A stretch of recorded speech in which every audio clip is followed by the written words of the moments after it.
이 아침에 나눌 하나님의 말씀은 구약 성경 이사야서 54장 1절에서 3절까지 말씀입니다. 이사야 54장 1절에서 3절까지 우리 함께 말씀을 읽습니다. 잉태하지 못하며 출산하지 못한 너는 노래할지어다. 산고를 겪지 못한 너는 외쳐 노래할지어다. 이는 홀로 된 여인의 자식이 남편 있는 자의 자식보다 많음이라. 여호와께서 말씀하셨느니라. 내 장막터를 넓히며 내 처소의 휘장을 아끼지 말고 널리 펴되 너의 줄을 길게 하며 너의 말뚝을 견고히 할지어다. 이는 내가 좌우로 퍼지며 내 자손은 열방을 얻으며 황폐한 성읍들은 사람 살 곳이 되게 할 것임이라. 아멘. 기도드리겠습니다. 아버지 하나님, 간밤에도 우리를 붙잡아 주셔서 우리의 생명을 주의 날개 아래 품어주셨다가 이 아침에 주의 전에 불러주시니 감사합니다. 우리의 생명 있는 동안에 하나님을 예배하게 하시고 하나님께서 호흡 주시는 이 땅의 삶을 통하여 하나님의 뜻을 이루어 가도록 저희들을 도와주시옵소서. 우리의 도움이 오직 여호와 하나님이심을 고백합니다. 하나님 없이는 아무것도 할 수 없음을 고백합니다. 하나님 도와주시옵소서. 오늘도 말씀을 나눌 때에 성령 하나님께서 함께하여 주시옵소서. 우리 구주 예수 그리스도의 이름으로 기도드립니다. 아멘. 54장 1절 말씀에 잉태하지 못하며 출산하지 못한 너는 노래할지어다. 산고를 겪지 못한 너는 외쳐 노래할지어다. 이는 홀로 된 여인의 자식이 남편 있는 자의 자식보다 많음이라. 여호와께서 말씀하셨느니라. 말씀하십니다. 이 세상의 모든 종교는 복을 추구합니다. 그래서 하나님의 백성들도 하나님을 잘 믿으면 세상 복을 받을 것이라 믿고 있습니다. 또 하나님을 잘 믿으면 세상의 복을 받을 것이라 이렇게 가르치기도 하고 지금도 많은 사람들은 그렇게 구하며 살고 있습니다. 그래서 하나님을 마치 세상의 우상의 신들처럼 섬겨서 세상의 복을 받으려는 사람들이 있습니다. 그러나 그것은 하나님의 복에 대하여 잘못 이해한 것이고 하나님을 믿는 바른 신앙의 자세도 아닙니다. 물론 하나님을 잘 섬기면 세상에 복을 주시는 것은 당연합니다. 신명기 28장을 보면 우리가 잘 아는 것처럼 들어가도 나가도 복을 받는다라고 말씀하고 계시지요. 그러나 이 세상에 보여지는 그 복이 우리들의 궁극적인 복이 아니다라는 것입니다. 우리에게 보여지는 세상의 복을 진짜 복이라 생각해서는 안 된다라는 것입니다. 우리에게 있어서 진짜 복은 하나님의 종 예수 그리스도의 십자가의 구속을 믿음으로써 우리의 죄가 용서되고 영원한 생명을 얻는 것이 진정한 복이다라는 것입니다. 이미 여러분들은 그런 복을 다 받으셨습니다. 이제는 제발 하나님 믿었더니 사업이 잘 되고 자녀가 잘 되고 부자 되었다는 세상의 복으로 하나님의 축복을 변질시키지 마십시오.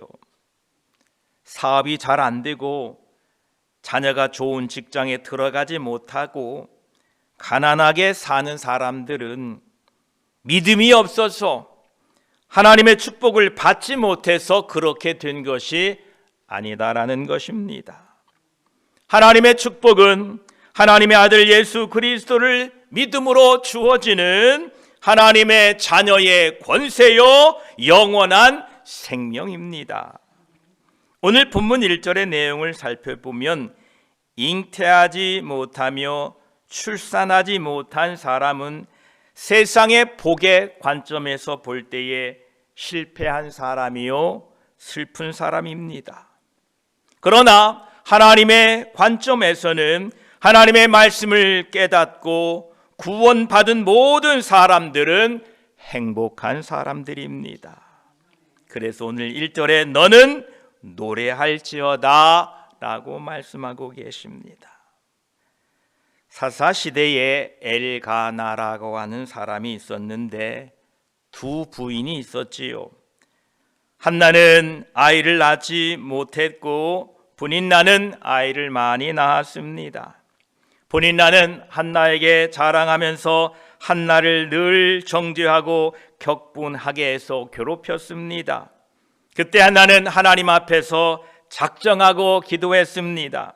나에게 아들을 주시면 하나님의 사람으로 키우겠습니다. 그래서 태어난 아들이 바로 사무엘입니다.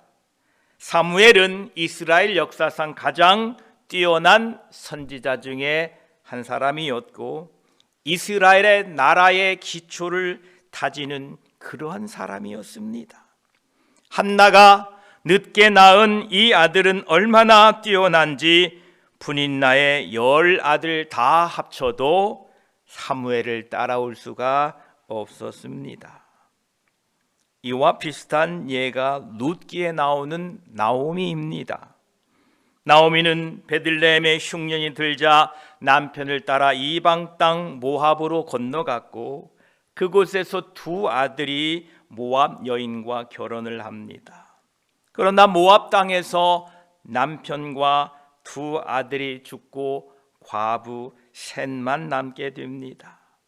당시에 가난한 과부들에게는 할 수 있는 것이 아무것도 없었습니다. 나오미는 이방 며느리 룻을 데리고 베들레헴으로 돌아옵니다. 이 룻이야말로 나오미가 신앙으로 낳은 아이였습니다. 시어머니도 과부요 며느리도 과부인 이 집은 정말 미래에 대한 소망이 없었지만 하나님은 룻을 보아스라는 훌륭한 사람과 재혼하게 하셔서 그 집을 일으키십니다. 그리고 그 집안에서 다윗 왕이 나옵니다. 앞에서 내용을 살펴보아서 우리가 알 수 있는 것처럼 이 세상의 복의 조건은 완전하지 않습니다. 한나가 저주를 받아서 아이가 없었습니까? 또 나오미가 그렇게 되었습니까? 아닙니다. 이 세상의 복은 아무리 좋게 보여도 불완전한 것입니다. 반대로 당장은 가난하고 불행해 보이지만 우리가 하나님의 말씀을 붙든다면, 우리가 하나님의 말씀을 의지한다면 우리 인생은 처음과는 비교할 수 없을 정도로 아름답게 변화되어 갑니다. 이것이 우리가 추구해야 할 복이다라는 것입니다. 2절 말씀에는 내 장막터를 넓히며 내 처소의 휘장을 아끼지 말고 널리 펴되 너의 줄을 길게 하며 너의 말뚝을 견고히 할지어다 말씀하십니다. 하나님은 고난당한 성도들을 향하여 더 이상 두려워하지 말고 집을 얼마든지 넓히라고 말씀하십니다. 지금까지는 혼자 살았고 찾아오는 사람도 없어서 굳이 비용을 들여 큰 집을 지을 필요가 없었습니다. 그러나 하나님은 사람이 다시 찾아오게 된다라고 말씀합니다. 사람이 많아지게 된다라고 말씀하십니다. 그래서 장막터를 넓게 하고 휘장도 아끼지 말고 다 활짝 펴고 줄도 길게 하고 말뚝도 튼튼히 박아서 아이들이 아무리 뛰어도 괜찮을 큰 집을 만들라라고 말씀하십니다. 다시 하나님께서 우리를 축복하시는 때가 온다라는 겁니다. 우리가 하나님의 말씀을 붙잡게 되면 그때가 온다라는 것입니다. 과부에게 있어서 자식이 많아지는 방법은 두 가지입니다. 하나는 재혼을 하든지 다른 하나는 입양을 하는 것입니다. 하나님은 어떤 방법이든 믿음의 자녀들을 많아지게 하실 것입니다. 즉 우리가 하나님의 말씀으로 많은 사람들을 가르치면 믿음의 사람이 됩니다. 그들은 모두 우리의 영적인 자녀가 됩니다. 믿음의 사람이 된 그들은 하나님의 말씀을 가르쳐준 우리들에게 친부모 이상으로 믿고 따르게 됩니다. 이때 우리는 자녀가 매우 많아지게 됩니다. 지금 우크라이나와 이스라엘 전쟁이 길어지고 있습니다. 그 전쟁의 포화 속에서 부모를 잃고 고아가 된 수많은 아이들이 있습니다. 앞으로 우리 교인은 그들의 육적, 영적인 부모가 되어서 돌봐야 할 필요가 있습니다. 지금부터 기도하시면서 그 어린 영혼들에게 하나님 아버지를 가르쳐주며 필요한 것들을 공급하면서 믿음의 사람으로 양육하는 기회가 있을 것입니다. 우리 모두 기도로 준비하시기 바랍니다. 3절에 보게 되면 이는 내가 좌우로 퍼지며 내 자손은 열방을 얻으며 황폐한 성읍들은 사람 살 곳이 되게 할 것임이라 말씀하십니다. 사람이 사는 땅이 황폐하게 되는 것은 기근과 전쟁 때문이기도 하지만 한편으로는 약물 중독이나 폭행이나 우상 숭배로도 그렇게 됩니다. 유다의 그 많은 성이 황폐된 것은 그들의 불신앙과 우상 숭배와 도덕적인 타락 때문이었습니다. 그러나 하나님의 백성이 다시 하나님의 말씀을 붙잡게 되면 아름다운 성읍이 좌우로 점점 더 넓어진다라는 것입니다.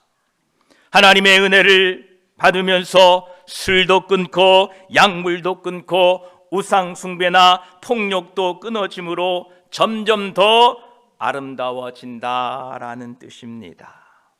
우리의 인생이 어떻게 아름다워집니까? 명품을 걸친다고 아름다워집니까? 좋은 화장품을 바른다고 아름다워집니까? 무슨 미용 수술을 해서 아름다워집니까? 물론 보기에는 아름다워지는 것 같습니다. 그러나 우리 인간이 아름다워지는 방법은 하나님의 말씀을 붙잡을 때에 우리 인간이 아름다워집니다. 하나님의 말씀에 순종하게 될 때에 우리 인간은 참 아름다운 모습으로 변해간다는 사실입니다. 사람들이 못 살게 되면 가난만 문제가 되는 것이 아니라 사람들은 자포자기하면서 술에 빠지고 더욱더 폭력과 될 대로 되라는 식으로 마음까지 황폐해지는 것이 더 큰 문제입니다. 여러분 마음이 황폐화되지 않기를 바랍니다. 여러분 마음에 하나님의 말씀이 선포되고 울려 퍼져야 됩니다. 마음과 생각 속에서 하나님의 말씀이 있어야 여러분 기쁨과 즐거움이 있습니다. 하나님의 말씀이 낙심과 절망을 회복시킵니다. 하나님의 말씀이 비교의식으로 실패자가 되어서 자신과 타인, 세상을 원망하는 삐뚤어진 사고 방식을 치료하셔서 자기 인생의 가치와 삶의 이유를 알게 하신다는 겁니다. 하나님의 말씀을 붙잡으십시오. 황폐한 성읍들이 사람 살 곳이 되게 하는 방법은 하나님의 말씀밖에 없습니다. 사람이 살 수 있는 방법은 음식을 먹고 물을 마시고 호흡을 해야 됩니다. 평범한 사람은 3분 호흡하지 않으면 목숨을 잃게 됩니다. 물은 3일 잡수시지 않으면 사람은 죽습니다. 음식은 3개월 먹지 않으면 죽음에 이르게 된다고 합니다. 그런데 우리 사람은 공기와 물과 음식만으로는 살 수 없는 존재입니다. 우리 사람은 영혼이 있기에 영혼의 양식을 먹어야 삽니다.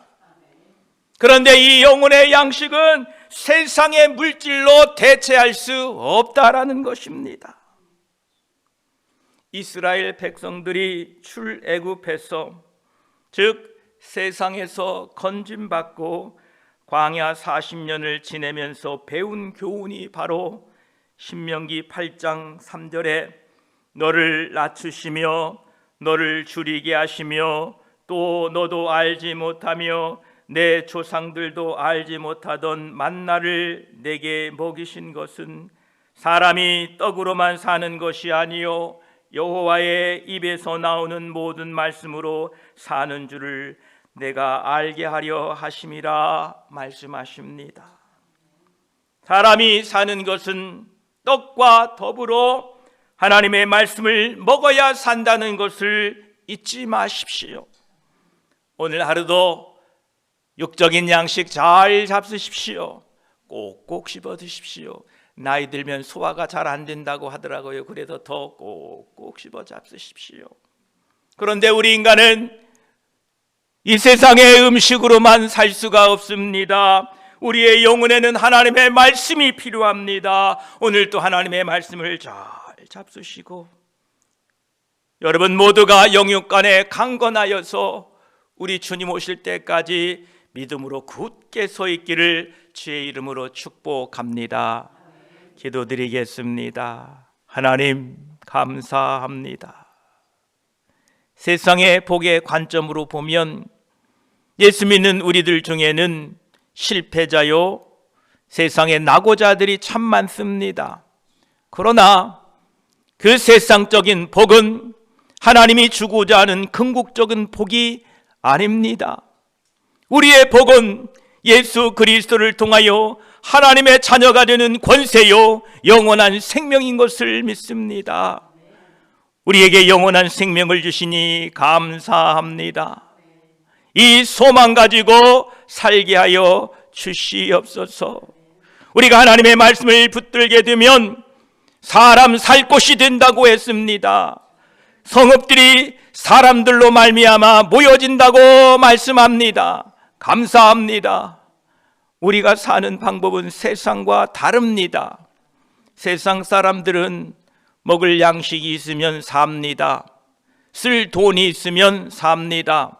부족하지 않다고 합니다. 그러나 우리에게는 세상 것과 더불어 하나님의 말씀이 필요합니다. 하나님의 말씀이 없기에 우리의 심령이 황폐되고 우리의 심령이 하나님 메말라 갑니다. 하나님 오늘도 하나님의 말씀으로 말미암아 기쁨을 회복시켜 주시옵소서. 하나님의 말씀으로 말미암아 우리의 비교의식이 하나님 치료되게 하시고 하나님의 말씀으로 말미암아 우리의 삐뚤어진 사고방식이 치유되게 하시고 하나님의 말씀으로 말미암아 우리의 삶의 가치와 이유를 알게 하시고 절망과 고통 속에서 하나님의 말씀을 의지하여 새롭게 변화되어 가도록 우리를 축복하여 주시옵소서.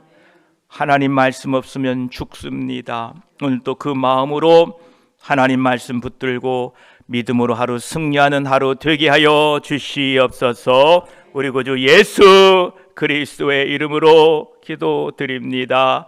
아멘.